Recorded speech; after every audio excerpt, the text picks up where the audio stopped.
There are three different types of definitions for acids and bases.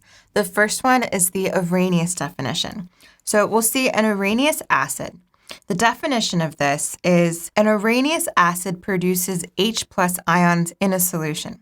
For example, if we were to have some sort of acid here, and if we were to break this apart into its separate ions or dissociate it in a solution, what essentially happens is that our products would be that H plus and a Br minus. So those are just the ions from our HBr. Now looking at an Arrhenius base, the definition here is that an Arrhenius base produces OH minus or hydroxide ions in solution. For example, if we were to have NaOH and that were to dissociate in a solution, essentially we would have our ion here, our cation and our anion, and then this would mean it's an Arrhenius base.